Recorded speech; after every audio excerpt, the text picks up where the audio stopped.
My daughter hadn't come to visit for a whole month. I decided to check on her myself, taking the spare key I kept. But when I walked in, I heard a quiet scratching coming from the attic. When the rescue team pried the door open, we saw something that made even the toughest man turn pale, because... Hello, my dear listeners. Before I begin my story, I ask you to please subscribe to the channel, hit the like button, and write in the comments which state or country you are listening from. Your attention warms my heart. Happy listening. 6 months of silence. For me, it wasn't just a number on the calendar, but a thick, viscous air in a house that was once filled with the deep voice of my husband. For 6 months, I woke up alone in our king-size bed, and the first thing I saw was the empty space beside me. Grief doesn't go away with time. No, it just changes shape. From a sharp, cutting stone, it turns into a heavy boulder that you learn to carry in your chest without showing its weight to others. In the morning, I went out into the garden. Ulysses had planted these roses himself. Every morning he would walk around them like a sentry on duty, shaking off the dew, talking to them. Now, that was my job. The air was cool, smelling of damp earth and the last autumn blooms. I carefully snipped a withered bud. Working in the garden was soothing.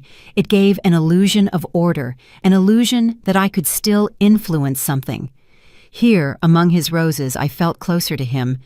Inside the house, however, the walls pressed in with silence. My only thread connecting me to the world remained my daughter, Zahara. But even that thread had become thin and stretched to the limit lately. After the funeral, she called every day, then less and less often. The conversations became short, businesslike. She no longer asked how I was feeling. She complained about her husband, about work, about the eternal lack of money. I listened, nodded into the receiver, and transferred whatever I could from my pension. I thought she was having a hard time. Youth, stress. I justified her coldness, her inattention. After all, she had lost her father too. And then a month ago, she called late in the evening.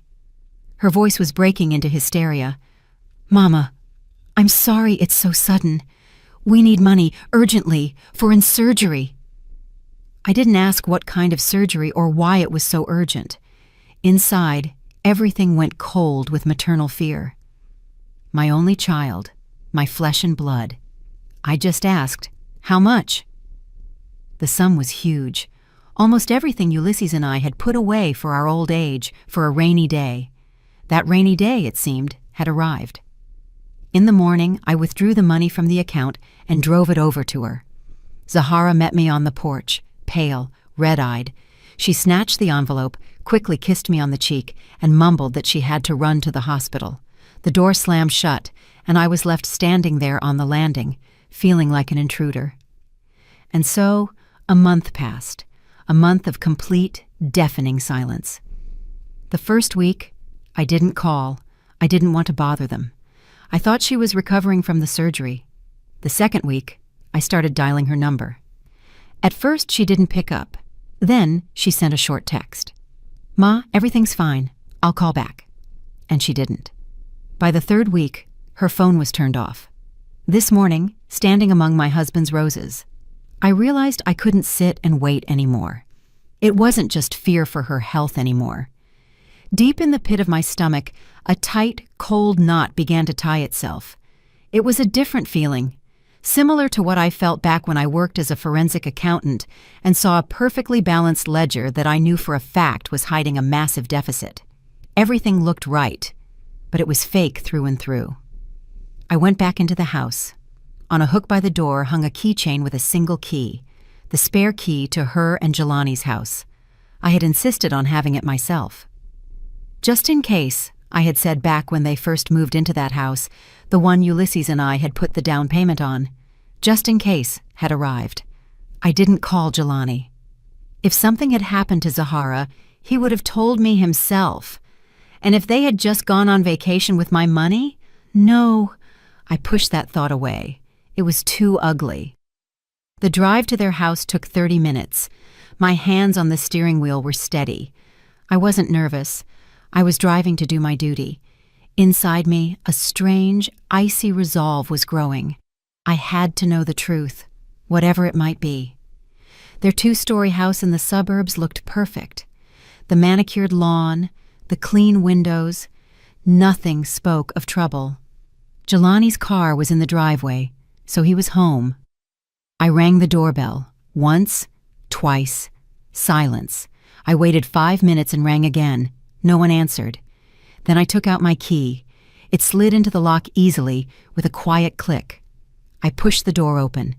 The house greeted me with a cold, curated cleanliness and silence. The air was stale, uninhabited, like a hotel room from which the guests had long since checked out. In the living room, a vase with long-dead flowers stood on the coffee table. There was no dust, not a speck, as if the house was frozen in time. "Zahara?" I called out. My voice sounded hollow, drowning in the silence.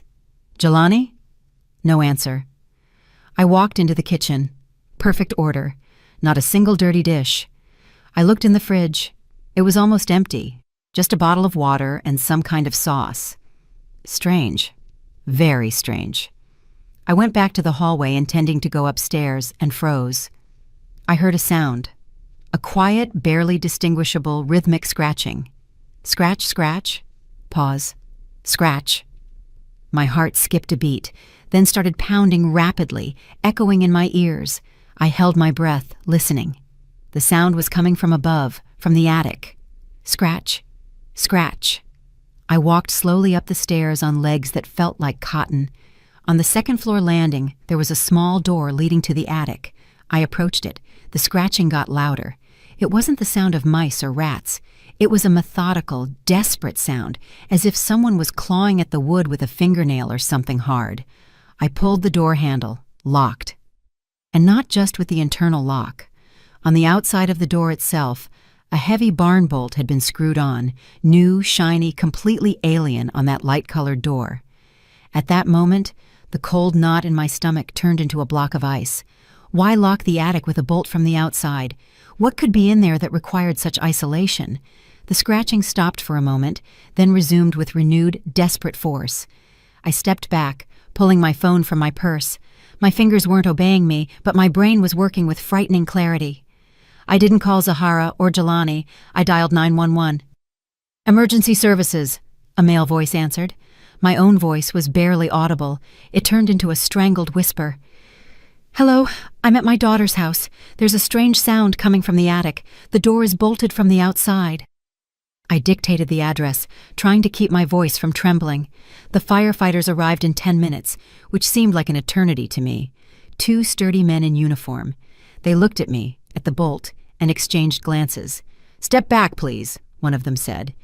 He took a crowbar. A deafening crack rang out. Once, twice. The lock wouldn't give.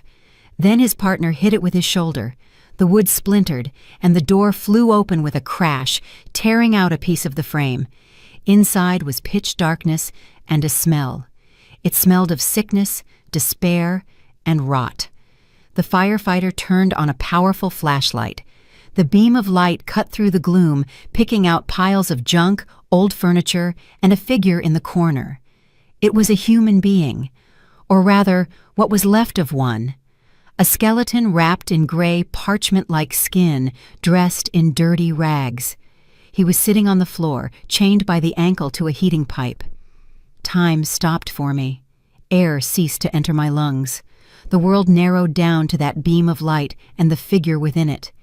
And at that moment, the man in the corner slowly, with superhuman effort, turned his head toward the light. A gaunt face covered in gray stubble, sunken eyes in which a weak, almost extinguished spark of consciousness burned. And I recognized him. The firefighter next to me turned pale and cursed through his teeth. And I just stared. I stared at my husband, Ulysses, whom I had buried 6 months ago. The world around me vanished for a moment, collapsed into a ringing void, and then returned with the shouts of the rescuers, with the smell of dust and despair. I took a step forward into the doorway. "Careful!" My voice sounded alien, raspy but surprisingly firm. "Carry him carefully. His head. Support his head." They carried him out on a soft stretcher.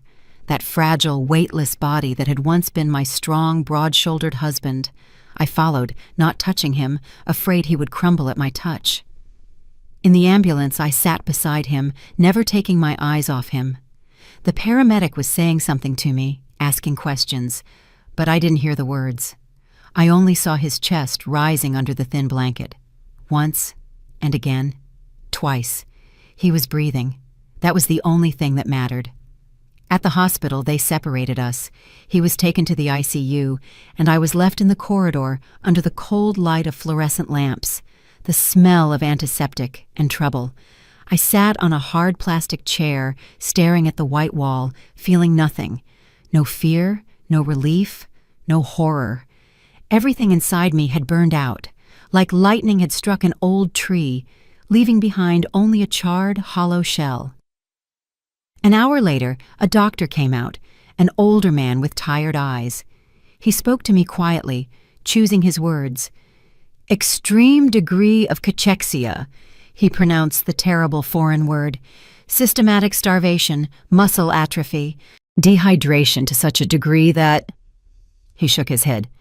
"Your husband is very lucky. A few more days and we wouldn't have been able to do anything." I nodded silently. This wasn't just neglect, the doctor continued, looking intently into my eyes.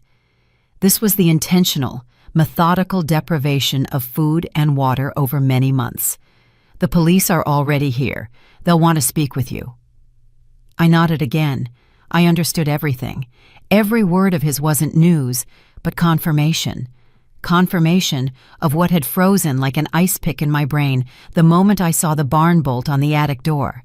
This wasn't an accident. This was slow, calculated murder. When they finally let me into his room, he was sleeping. His large frame, even withered, took up the whole bed. Skin transparent as cigarette paper stretched over his bones. Through an IV, life, a nutrient solution, was slowly dripping into a vein on his arm. The quiet beep of the monitor counted the beats of his weak heart. I sat on the chair by the bed and watched. For 6 months I had mourned him. I remembered the weight of the coffin lid, remembered the smell of incense and lilies in the church. I remembered throwing a handful of cold, damp earth onto the polished wood. Whose ashes had I buried? Whose body had I mourned? It was a farce, a cruel, monstrous play in which I had been given the role of the grief-stricken widow. And the director? The director was my own daughter. That woman, Zenobia Banks, who cried at the cemetery, who went to the grave every day and talked to a marble slab. She died. She died there, in that dark attic, the very instant the flashlight beam picked her husband's face out of the gloom. Her grief, so deep and real, had turned into a warm, heavy shawl over these 6 months, one I wrapped myself in against the loneliness. Now that shawl had burned to ashes, and beneath the ash was something else, hard, cold, and sharp as a shard of ice. Love for my daughter? That died too. I tried to grope for it inside, to find even a spark, even a smoldering ember. Nothing. Emptiness. Instead of love, a calm, icy understanding. Understanding that the creature I bore, carried and raised, had turned out to be a monster, and this monster had tried to kill my husband and destroy my life. I looked at Ulysses, at his sunken cheeks, at the gray in his matted beard. I remembered his laugh, his strong hands, the way he called me my Z. I remembered our life, how he dropped out of college to go to work and support me and little Zahara, how he drove a cab at night after his main job to buy his daughter a piano, which she ended up barely playing, how he sold his beloved vintage Cadillac to pay for her education at a prestigious HBCU. He gave her everything. She locked him in an attic to slowly die of hunger, and took my last dime so that what? So she could pay for a vacation while her father gnawed on drywall from hunger? Tears didn't come. There was nothing inside that could become tears. Only cold. Cold and clarity. The clarity of a surgeon before a complex operation. There was no more room for emotions, only the job that needed to be done. I took my phone out of my bag. My gaze was riveted to my husband's face. I didn't look for Zahara's number. I didn't call the police. My finger found another contact in the address book. Octavius Freeman. Octavius was the son of my late best friend, Althea. Once, many years ago, I helped Althea get through a messy divorce, helped her with the calculations during the division of assets. I'm a forensic accountant by trade, after all, even though I hadn't worked for almost 40 years since Zahara was born. Althea always said I saved her back then. Her son Octavius had become a brilliant lawyer, smart, honest, with the grip of a bulldog. He was the only one I could trust right now. I pressed call. "Mrs. Banks, hello?" Surprise sounded in his voice. We didn't talk often. "Hello, Octavius." My voice was steady, no trembling. "I need your help, urgently." "What happened? Is everything all right?" "Not exactly. Listen to me carefully. We have little time. My husband Ulysses is alive." Deafening silence hung on the other end of the line. "How alive?" he finally squeezed out. "But the funeral." "It's a long story. I'll tell it later. Right now I need you to do a few things without asking questions. Just do them. Can you?" "Yes, of course. Mrs. Banks, go ahead."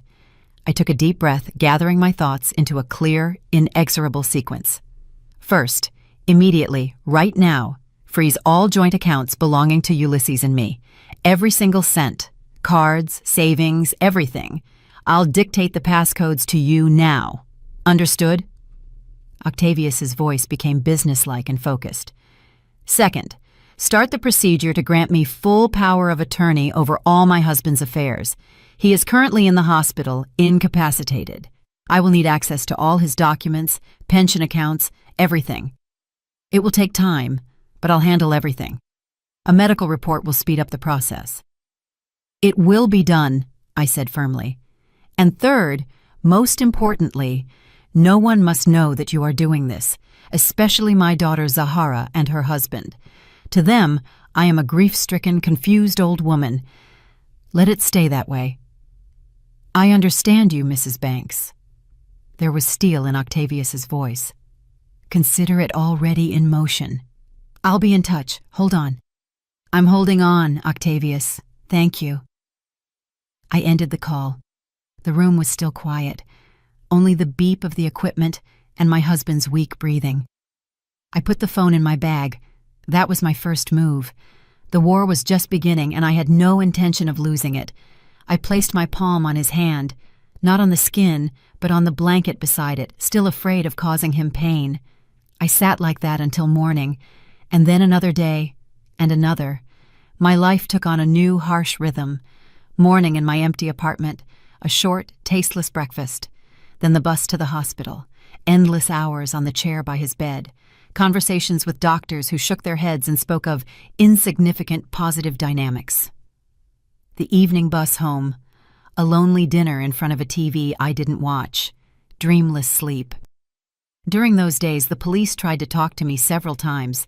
I answered in monosyllables, pleading shock. "I don't understand anything. I don't know anything." The role of the confused, heartbroken old woman came easily to me. I had played it for so long that it had almost become my second skin, but beneath that skin armor was already hardening. I waited. I knew they would call. Money, their god, their heir, their only measure of everything.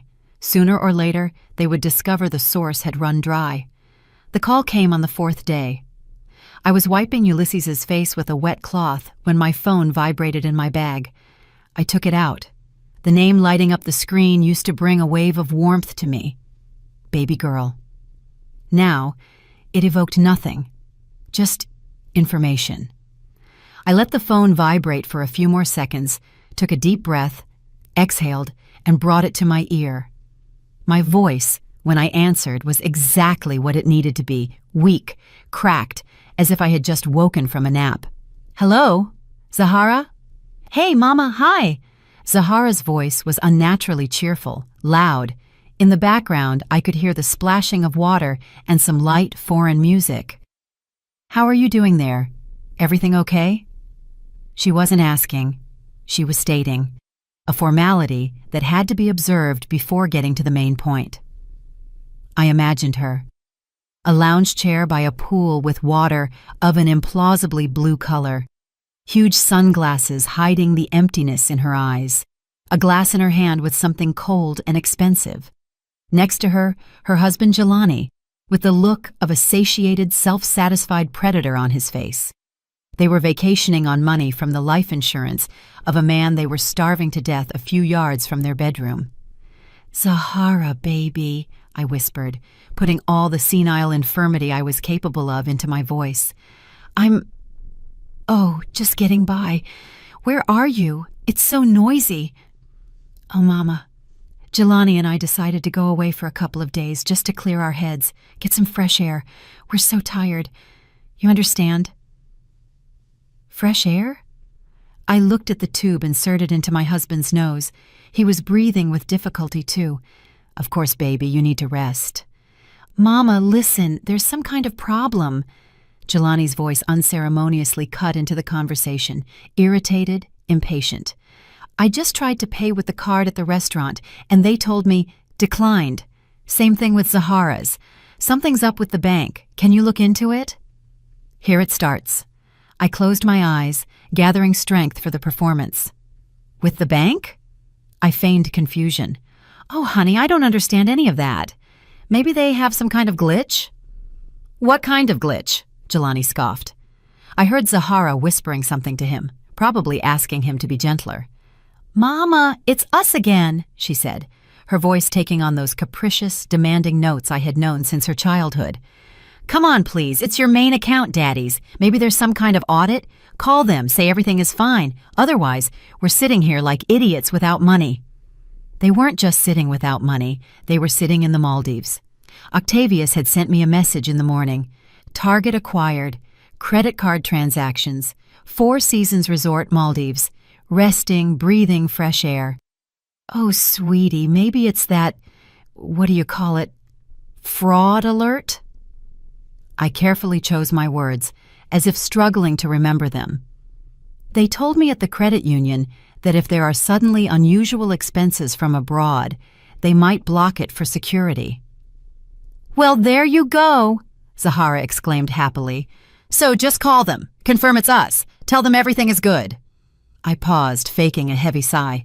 "I'll try, of course, baby, but I'm not home right now, and my eyes aren't seeing so well. Looking for those documents. I'll look when I can. Maybe tomorrow?" "Tomorrow?" Jelani exploded. "We have nothing to eat dinner with tonight. Mrs. Banks, can you just pick up the phone and call? It takes 5 minutes." I heard the poorly concealed rage in his voice. The rage of a spoiled master at a slow servant. They didn't see a mother in me. They saw a function, a tool for accessing money. And this tool had malfunctioned, causing their extreme displeasure. I'll try, Jelani," I stammered, adding a note of hurt and fear to my voice. "Don't yell at me, please. My blood pressure will spike. I can barely walk as it is after everything." That was a precise strike. Mentioning everything, the funeral, their shared grief, made them shut up for a moment.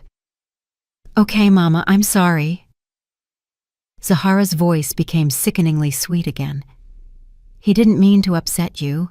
We're just nervous. You'll try, right? We'll call you back in a couple of hours." "Okay, baby. Okay," I whispered and pressed end call. The silence in the room became dense again. I looked at the phone in my hand. They hadn't even asked how I was living alone these 6 months, how I was coping. They were only interested in the account. They heard a weak, confused, incompetent old woman on the line, someone easily pressured, forced, shamed. And they were wrong. That was their biggest, fatal mistake. They underestimated me. They had underestimated me all my life. For them, I was just Mama, a quiet shadow who cooked gumbo, ironed shirts, and was always ready to lend money. They never knew that this quiet shadow was once one of the best auditors in her department, capable of finding the devil in a perfectly balanced report. They decided I was broken, but I had only just begun to reassemble myself. From shards of grief, from ashes of love, from the icy fire of rage.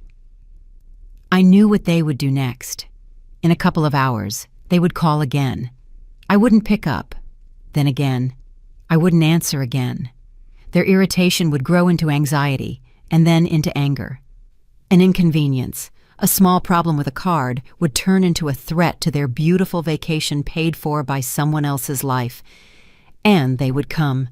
They would drop their Maldives and rush here to deal with the old mother who dared to cause them problems. They would rush straight into the trap I was preparing for them. I got up and walked to the window. Below, people bustled, cars drove by. The world lived its ordinary life, unaware of the tragedy locked within the walls of this hospital room. I took out my phone again and dialed Octavius's number.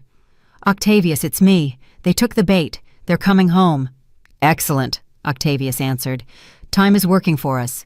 Mrs. Banks, I've prepared a place for you, not in my main office, so as not to attract attention. It's a small room in another building. It has everything you need. Come when you're ready." The next day, for the first time in a week, I left Ulysses for more than an hour. The nurse promised to look after him. I got in a cab and gave the driver Octavius's address. It was an old building downtown, one of those housing dozens of small firms. Octavius met me downstairs. He looked serious and focused. I saw no pity in his eyes, only respect and readiness to work. That was exactly what I needed. He led me into a small, ascetic office, a desk, 2 chairs, a computer, and a large printer. On the desk lay the first stack of documents. "These are the statements for the main accounts for the last year," he said. "We got the authorization from the doctors, so access to Mr. Banks's pension and insurance documents will be available within the day. What else do you need?" "Property deeds for my husband's and my condo, for their house, everything related to real estate, and Ulysses' life insurance policy." I remember he had a large life insurance policy from the company. "Already requested," Octavius nodded. "I'll leave you to it. Call if you need anything." The door closed behind him. I was left alone in the silence, broken only by the hum of the computer. For a moment, I felt strange, almost out of place. For the last 40 years, my main job had been pots and pans, PTA meetings, and comfort in the home. And now, before me lay columns of numbers, bank transfers, debits, and credits. I sat at the table, picked up the first page of the statement, and something clicked inside me. The dusty gears in my head, dormant for decades, slowly, with a creak, set into motion. The woman who knew that behind every number stands a story woke up. Forensic accountant Zenobia Banks was back on the job. At first, everything looked mundane: habitual expenses, transfers, pension deposits. But the deeper I immersed myself in the papers, the more clearly I saw what I hadn't noticed before, blinded by grief and trust. Monthly large cash withdrawals that Zahara explained as renovations. Transfers to Jelani's account labeled as debt repayment. I remembered her complaints, her eternal requests for help, and now, looking at the dry figures, I saw them in their true light. This wasn't help. It was methodical siphoning of money. A few hours later, a courier brought a new package of documents. In it was Ulysses' insurance policy and a copy of his death certificate. I looked at the form with the official seal. Banks, Ulysses Cornelius. Cause of death: massive myocardial infarction. Doctor's signature. Morgue seal. Everything was in place, and everything was a lie. A chill ran down my spine. This wasn't just deception. This was a well-thought-out, cold-blooded plan. They didn't just hide him, they officially killed him. The next document confirmed my worst guess: a notification from the insurance company about the payout. The sum was written clearly and plainly: millions of dollars. Beneficiary: Zahara Banks. Daughter. Date of payout: 5 months ago. That's what the Maldives were bought with. That's where the money for Jelani's new car and Zahara's expensive jewelry, which I saw in her recent social media photos, came from. They were feasting on money from the death of a living man. I worked all day, forgetting about time, about food. Octavius checked in, silently bringing me tea and sandwiches. He saw the expression on my face and asked nothing. He understood that I was digging up not just financial fraud. I was digging up the grave into which they had tried to bury me and my husband alive. By evening, the picture was complete, and it was monstrous. After receiving the insurance payout, they began emptying Ulysses's retirement account time after time, in small amounts so as not to arouse suspicion. They forged his signature on the power of attorney. I would recognize that forgery out of 1,000. Ulysses had a distinctive signature with a small flourish at the end. Here was a crude, clumsy copy. But the last document, which I found almost at the very bottom of the folder, made even my heart, hardened by this day, freeze. It was an application for a reverse mortgage on Ulysses's and my condo, my apartment, the one I was living in right now. The application was submitted in my name. Attached to it was a copy of a power of attorney, allegedly signed by me.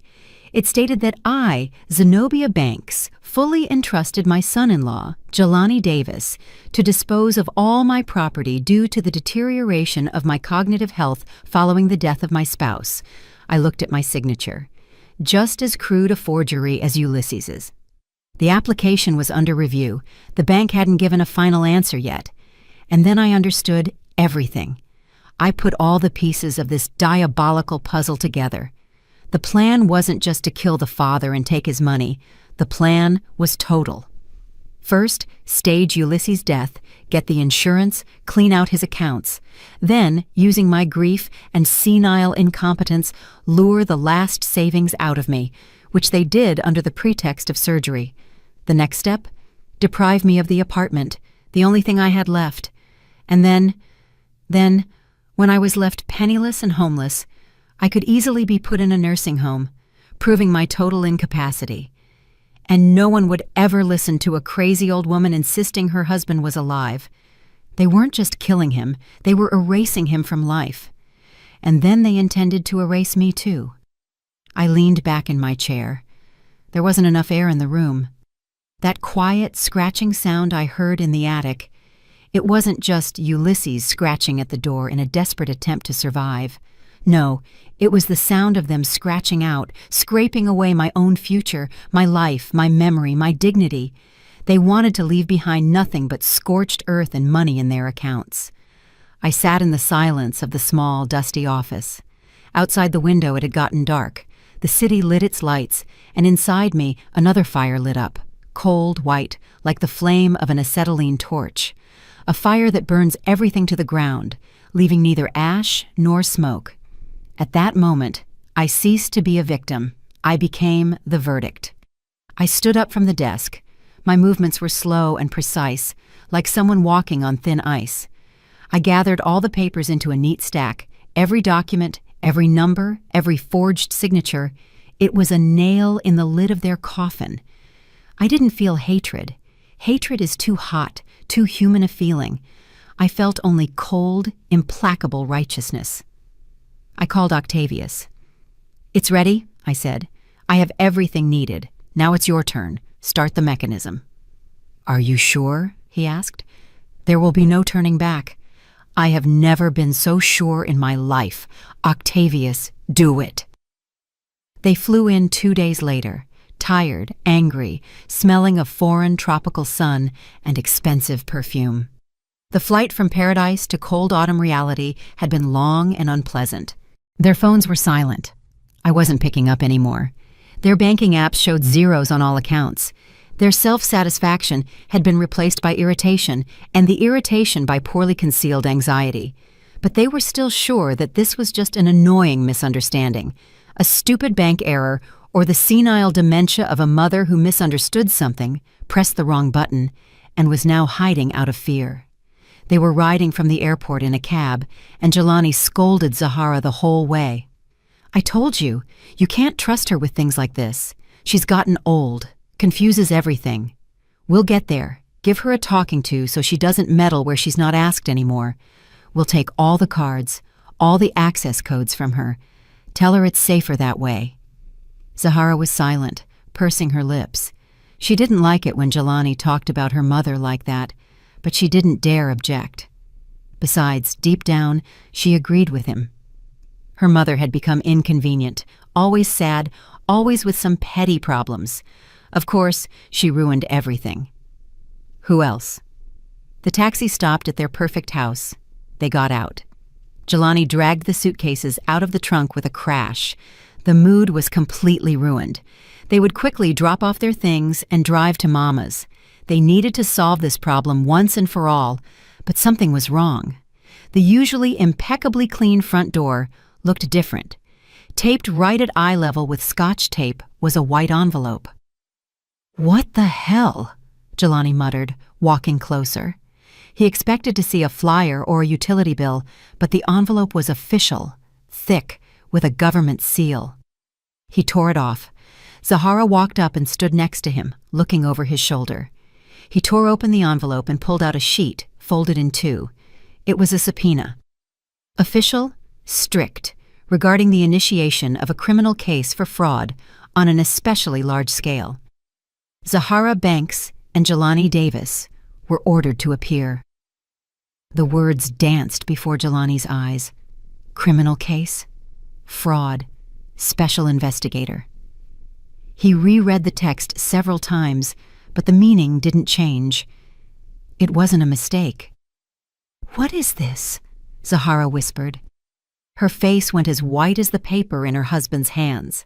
"Jelani, what is this?" But he didn't answer. His gaze darted lower to the mailbox. Sticking out of the slot was the corner of another envelope made of expensive heavy paper with their bank's logo. He yanked it out. His hands were trembling slightly. Inside was an official notification. Dry, ruthless, bureaucratic language informed them that due to a request from investigative authorities, all assets connected to the name Banks Ulysses Cornelius, including insurance payouts and pension savings, were frozen until the conclusion of the investigation into the case of fraud and document forgery. The blood drained from Jelani's face. He stood on the porch of his house, where every detail had been bought with this now frozen money, and felt the ground slipping out from under his feet. It wasn't a glitch, not a mistake, not senile dementia. "She knows," he wheezed. His voice was barely audible. "Who?" "Mama." Zahara looked at him with wide, frightened eyes. "What does she know? How? That can't be." She started to panic. Her breathing became rapid, jagged. "It's some kind of mistake, a misunderstanding. We have to call the bank right now." She snatched her phone from her purse. Her fingers ran frantically over the screen.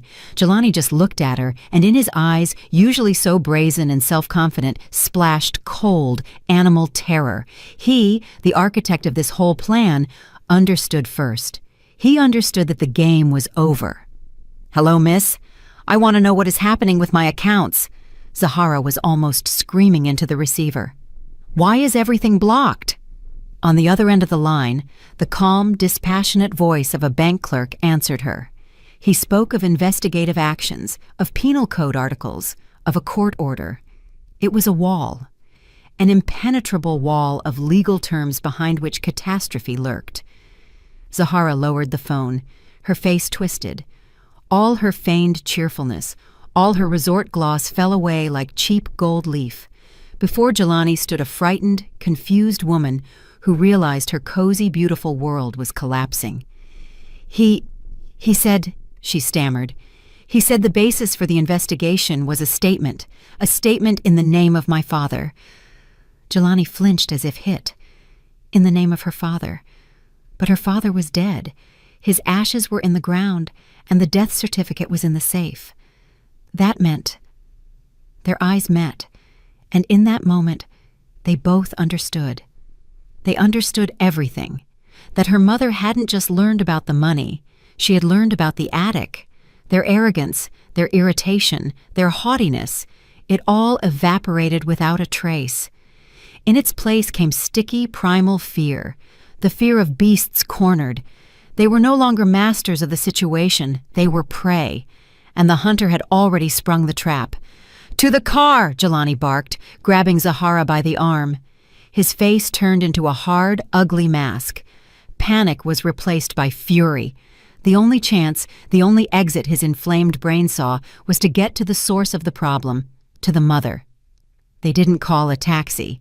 Jelani got behind the wheel of his car, the very one sitting in the driveway as a symbol of their success. He drove like a madman, taking off sharply, cutting off other cars, flying through yellow lights. Zahara sat next to him, clutching the dashboard and muttering something incoherent. "We'll explain everything to her. Tell her it was a mistake, that we wanted what was best. She's Mama, she'll understand, she'll forgive." But this wasn't hope. It was an incantation, an attempt to talk away the reality rushing at them like an oncoming train. During the short, insane drive, a plan matured in their heads, a plan of desperation.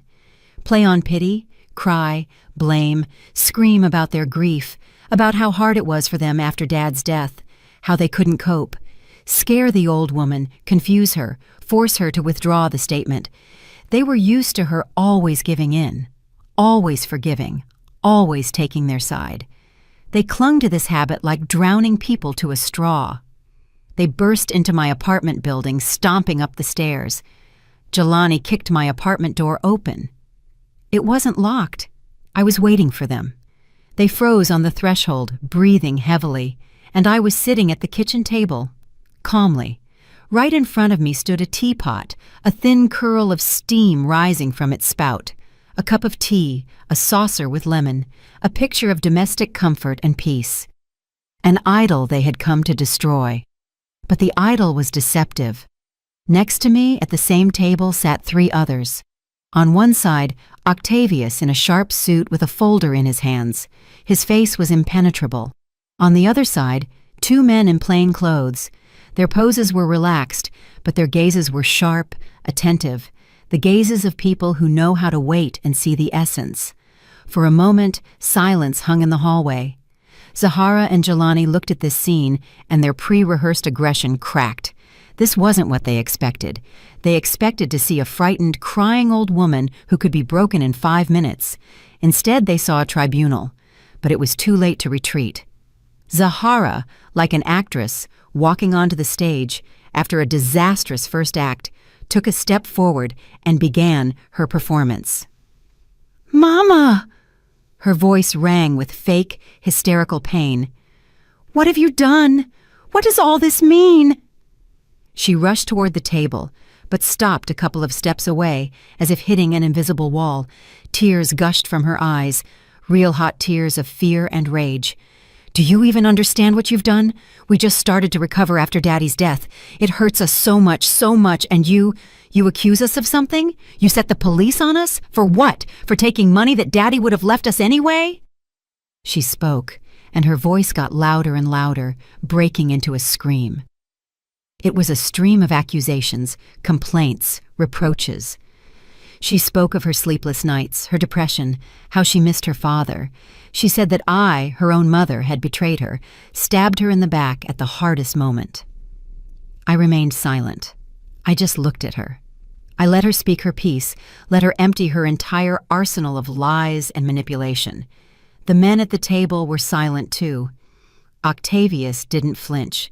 They all watched this one-woman theater, and there wasn't a drop of sympathy in their eyes. Zahara spoke for a long time. She let it all out. When the words ran out, she fell silent, breathing heavily, waiting for a reaction, expecting that I would now burst into tears too, start apologizing, justifying myself, that everything would be as always. The pause dragged on. The silence in the kitchen became dense, heavy. The only sound was the ticking of the old clock on the wall. The clock Ulysses gave me for our silver anniversary. Tick-tock, tick-tock, counting down the last seconds of their freedom. Finally, when her ragged breathing leveled out, I spoke. My voice was quiet, but in that silence it sounded like the strike of a bell. There was no pain in it, no anger, no resentment. There was nothing. Emptiness. I looked straight into my daughter's tear-stained eyes.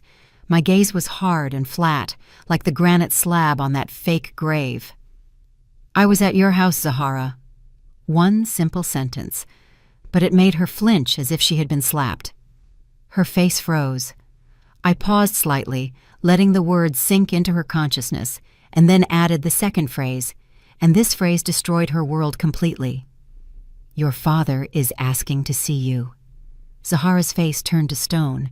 Her eyes, just full of tears, widened in horror. She slowly turned her head toward Jelani, looking for salvation in him, support, an explanation, but his face was even scarier. The mask of self-satisfied irritation had slipped off, revealing a cold, calculating player who realized he had lost one game and immediately started another, even dirtier one. "So, you found him," Jelani said. It wasn't a question. He stepped forward, pushing Zahara behind his back. He was taking the game upon himself. "Well, that simplifies a lot of things, but you see the picture completely wrong." He spoke calmly, almost confidentially, addressing not me, but the two detectives. His voice exuded reasonableness and concern. This was his last, most monstrous card. "About a year ago, Mr. Banks had a massive stroke. We didn't want to tell you, Mrs. Banks." He threw a glance at me full of fake sympathy. "We didn't want to upset you. You were already fragile. After the stroke, he changed. He started having fits of uncontrollable aggression. He became dangerous to himself and others."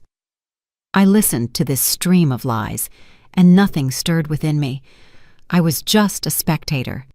He lunged at Zahara, tried to hit me several times. We called doctors, but they just threw up their hands. Dementia, they said, an aggressive form. We didn't know what to do. Put our own father in a psych ward? We couldn't. Noble notes rang in his voice. We decided to care for him ourselves, but his condition worsened. He started running away from home. "We were afraid he would harm you, Mama. He constantly talked about you, threatened."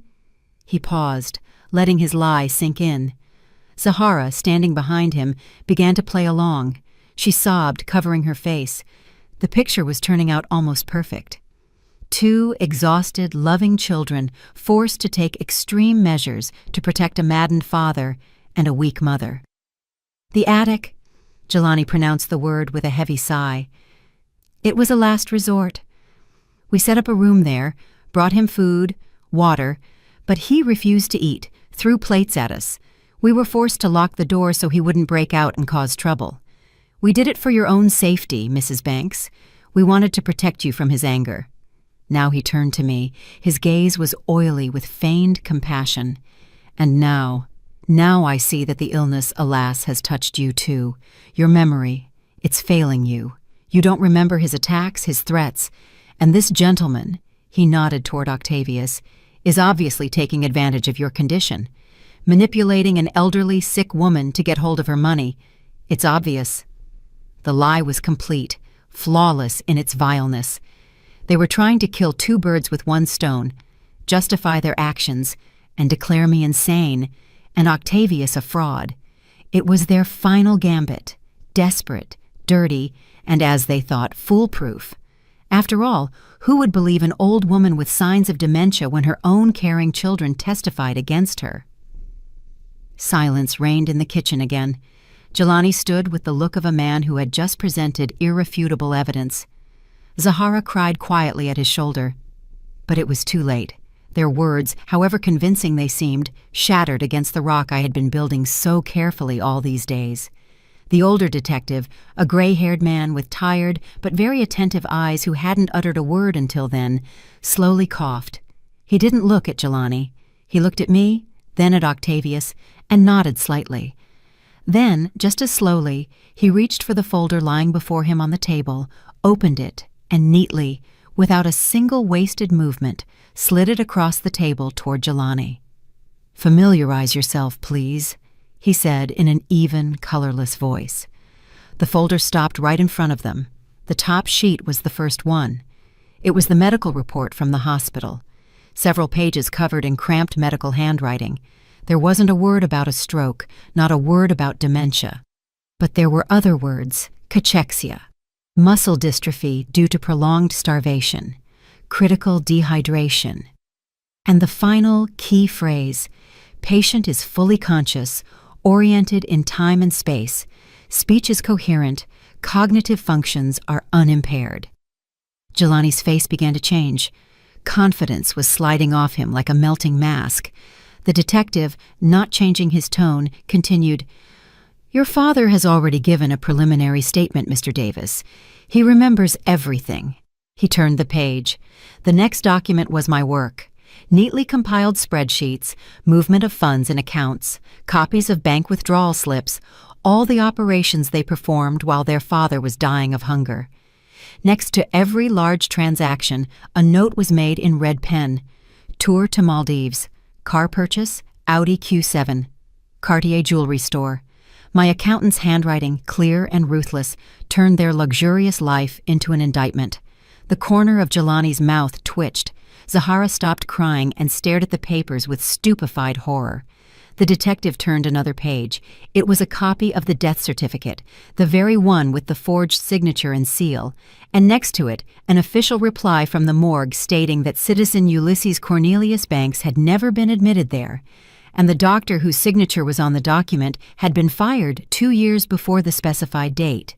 And the last sheet, a copy of my application to the bank withdrawing the reverse mortgage request, and the conclusion of a handwriting analysis confirming that the signatures on the powers of attorney, both mine and Ulysses, were crude forgeries. The detective closed the folder. Dead silence stood in the kitchen. Their last lie hadn't just failed. It had become the most weighty proof of their guilt. It confirmed not just their greed but their cold, calculating mind, their ability to lie while looking you in the eye, their absolute, boundless cruelty. Their final gambit had sealed their fate. Davis, Jelani Marcus, Banks, Zahara Denise, the detective said in the same calm voice, rising from the table. His partner stood up too. "You are under arrest on suspicion of committing crimes provided for by statutes." He began listing the numbers of the statutes: attempted murder, fraud on an especially large scale, forgery of documents, reckless endangerment. And I just sat and watched them, watched as cold steel bracelets clicked shut on the wrists of my only daughter, my flesh and blood. She didn't cry. She just looked at me with empty, uncomprehending eyes as she was led away. There was no remorse in her gaze, only bewilderment. Like a little girl caught stealing a piece of candy who couldn't understand why the punishment turned out to be so disproportionately cruel. She never understood that she hadn't stolen candy. She had stolen a life. When the door closed behind them, I remained sitting at the table. Octavius silently poured me some fresh tea. I took a sip. It was bitter and scalding. The war was over. I had won, but there were ruins in my soul. 9 months passed. Exactly enough time to carry and give birth to a new life, or to bury an old one and start another. The trial was short. The evidence base Octavius and I collected was irrefutable. Zahara and Jelani received long sentences. Their names were no longer spoken in my apartment. I put their photographs in the bottom drawer of the dresser. Not with anger, no. Just as one puts away the belongings of a deceased person so they don't reopen the wound. My daughter died to me the day I saw the bolt on the attic door. Everything that happened after was just the processing of the death certificate. Ulysses was slowly recovering. The doctors had performed a miracle. He was still weak, moving in a wheelchair, but his mind was clear and sharp as before. Physically, he had aged 20 years, but the familiar, slightly mocking glint appeared in his eyes again. He was transferred to a good rehabilitation center outside the city, a quiet, peaceful place with a pine forest and caring staff. I visited him every day. We walked in the park. I pushed his wheelchair along paths strewn with pine needles. We didn't talk about what happened, not once, as if we had silently agreed to leave that horror behind in that past life. Instead, we talked about books he was reading, about politics, reminisced about our youth, our first dates, funny incidents from life. We were getting to know each other anew, like two old people who miraculously survived a shipwreck and ended up on the same desert island. And on this island, it was just the two of us. Our big family house, the one Ulysses and I built together, the one where Zahara grew up and where every corner held memories. I sold it. I couldn't live there anymore. Too many ghosts, too much pain. Instead, I bought a small, bright condo in a new building on a high floor with huge windows and a balcony overlooking the whole city. Today, for the first time, I didn't go to see Ulysses. He had procedures, and I decided to dedicate the day to myself. The morning was sunny, rare for this autumn. I brewed myself coffee, not instant like before, but freshly ground in a French press, and stepped out onto the balcony. The city below hummed, living its turbulent, eternal life. Cars flowed along the avenues like blood through arteries. People hurried about their business, and I stood above this bustle, in my quiet haven, and felt calm. For the first time in many, many years, I felt not anxiety, not grief, not duty, but specifically calmness, deep, clear, like water in a forest lake. I was no longer just a mother, not a widow, not a victim. All these roles, like old worn-out clothes, were cast off. Only I remained. On the small table on the balcony lay a tablet. I picked it up, sat in a comfortable chair. Open on the screen was not a TV show and not a news feed. It was a textbook. Modern Methods of Financial Audit, Software and Data Analysis. A few weeks ago, I signed up for online continuing education courses. I decided to reinstate my CPA license. The world had moved far ahead since I last balanced debits and credits, but the basics remain the same. And logic, the ability to see the essence behind the numbers. It's like riding a bicycle. Once you learn, you never forget. I read about new programs, about big data analysis methods, and the dusty gears in my head, which I had started with such difficulty 9 months ago, now turned easily and without squeaking. I felt my brain, occupied for a long time only with recipes and household problems, greedily absorbing new information. I felt myself returning to me, to that young, ambitious Zenobia who could sit up all night over reports, getting almost physical pleasure from how order and truth are born from the chaos of numbers. I didn't know if I would work in my new specialty. Maybe I'll do some small consulting. Or maybe I just need this for myself. To prove to myself that life doesn't end at 68, that it doesn't end at all, until you decide to put a period on it yourself. I took a sip of coffee. It was delicious. The sun warmed my face. The city made noise below. And at that moment, looking at a complex formula on the tablet screen, I smiled for the first time in a long, long time. Not with a forced, polite smile, but a real one. Quiet, light, coming from the very depths of my soul. I wasn't just a survivor. I was Zenobia Banks, and I was just getting started. Did you like the story, and which city are you listening from? Let's meet in the comments.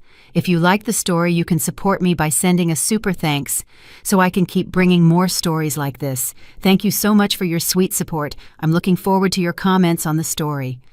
On the screen, you can see 2 new life stories that I highly recommend. There's so much more on my channel. Don't forget to subscribe.